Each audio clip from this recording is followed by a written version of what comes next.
네, 대만 현지 시간으로 어젯밤 11시 50분쯤 화롄 지역에서 규모 6.4의 큰 지진이 발생했습니다. 대만 중앙기상국에 따르면 이번 지진은 화롄 근해에서 발생했고 진앙의 깊이는 10km로 측정됐습니다. AFP 통신은 도로가 갈라지고 일부 호텔이 붕괴되는 등 피해가 속출해 2명이 숨지고 200명 이상이 다쳤다고 보도했습니다. 본진이 발생한 지 3분 뒤 규모 5의 여진도 발생했습니다. 여진의 진동은 10초 동안 계속됐고 진앙의 깊이는 5.1km로 파악됐습니다. 북한 예술단 본진을 태운 만경봉호가 강원도 동해 묵호항에 입항했습니다. 2002년 부산 아시안게임 때 응원단을 태우고 부산에 온 이후 약 16년 만입니다. 이재동 기자의 보도입니다. 현송월 단장 등 북한 예술단 140여 명을 태운 여객선이 북한 원산항을 출발한 지 10시간 만에 우리 측 항구에 들어섭니다. 커다란 인공기 문양이 새겨져 있는 배 옆면에는 만경봉 90이라는 붉은 글씨가 선명하게 적혀 있습니다. 만경봉호가 우리 항구에 온 것은 2002년 9월 부산 아시안게임 당시 응원단을 태우고 부산항에 입항한 후 약 16년 만입니다. 객실 창문 대부분은 커튼으로 가렸지만 예술단원으로 추정되는 일부는 창밖을 훔쳐보는 모습도 눈에 띄었습니다. 만경봉호에 대한 취재진의 접근은 제한돼 예술단원을 직접 확인할 수 없었지만 통일부 관계자 등이 배에 올라타는 과정에서 확인된 북측 관계자들의 표정은 비교적 여유 있는 모습이었습니다. 한때 예술단이 강릉 공연장으로 이동할 것이라는 전망도 있었지만 예술단은 모습을 드러내지 않았습니다. 북한 예술단은 만경봉호를 숙소로 쓰며 오는 8일 강릉 공연을 준비할 예정입니다. 통일부는 만경봉호의 입항이 5.24 조치에 어긋나지만 평창올림픽의 성공 개최를 위해 예외로 적용하기로 했다고 전했습니다.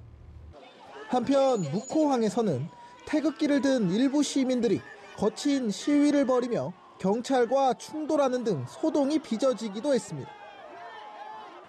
만경봉 92호가 묵호항에 들어오면서 육로와 하늘길에 이어 바닷길까지 남북을 잇는 길이 모두 다시 열렸습니다.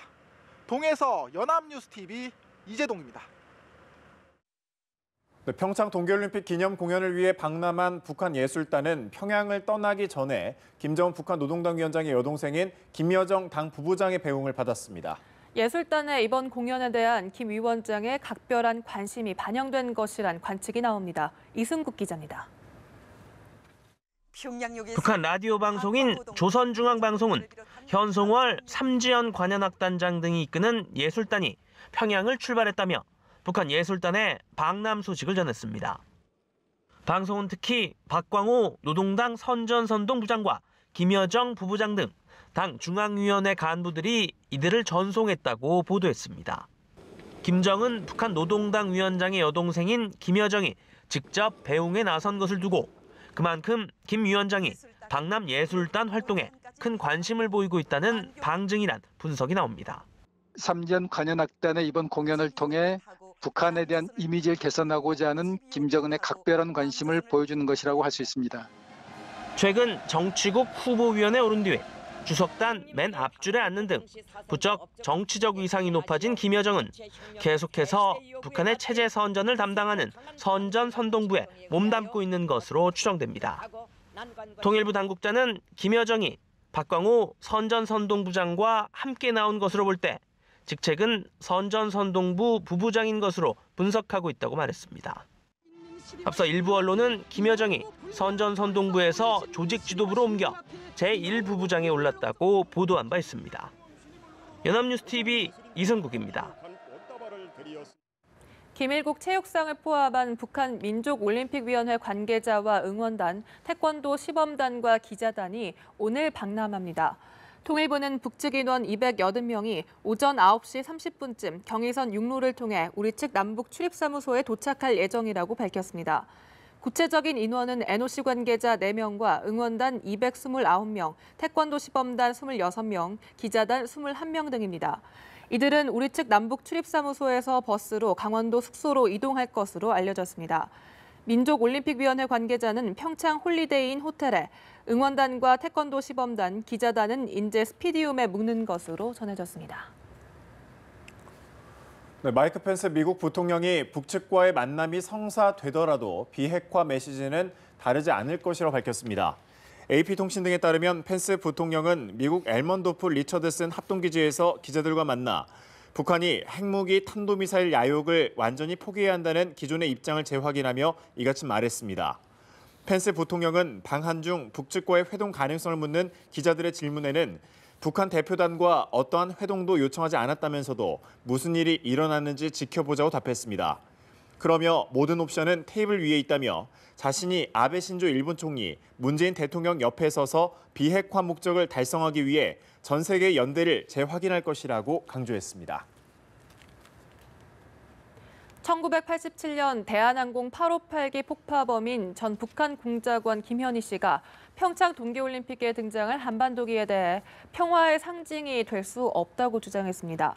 김 씨는 미 일간 워싱턴 포스트와의 인터뷰 기사에서 남북 협력은 북한의 손에 놀아나는 것으로 북한의 주민을 다루는 방식을 희석시키고 주목받게 하는 것이라고 이같이 비판했습니다.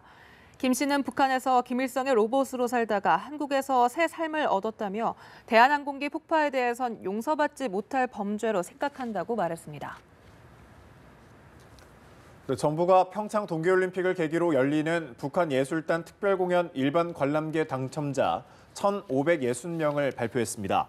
당첨은 최종 응모한 15만 6,232명을 대상으로 연령대별 무작위 추첨을 실시해 780명을 선정했으며 각각 티켓을 2장씩 제공합니다.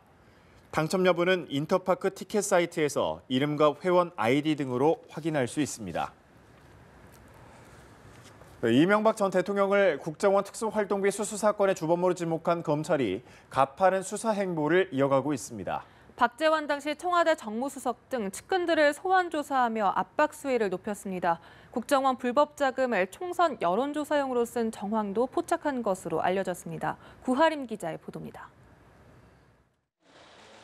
이명박 전 대통령이 국정원의 특수활동비 지원을 직접 요구한 주범이라고 밝힌 검찰이 이 전 대통령의 측근이자 재임 시절 청와대 고위직을 지낸 인사들을 대상으로 강제 수사를 본격화했습니다.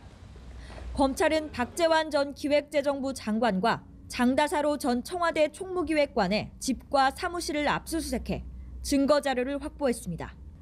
이들은 각각 청와대 정무수석과 정무비서관으로 일하던 2008년 국정원으로부터 특수활동비를 넘겨받는 데 관여한 혐의를 받습니다.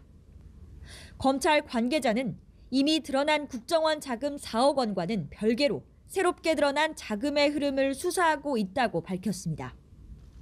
앞서 4억 원을 직접 받은 혐의로 김백준 전 청와대 총무기획관을 구속 기소한 검찰은 이 전 대통령이 사실상 의혹의 몸통이라고 공개적으로 밝힌 만큼 청와대를 둘러싼 전방위 수사에 나선 것으로 분석됩니다. 기존 의혹과 별개로 새로운 불법 자금까지 드러나 이 전 대통령과 당시 청와대가 받은 것으로 알려진 국정원 자금은 적어도 5억 원을 웃돌고 있습니다. 친형과 부인에 이어 측근들까지 수사선상에 오른 가운데 이 전 대통령에게 적용될 혐의액이 늘어날 가능성이 점쳐지고 있습니다. 연합뉴스TV 구하림입니다.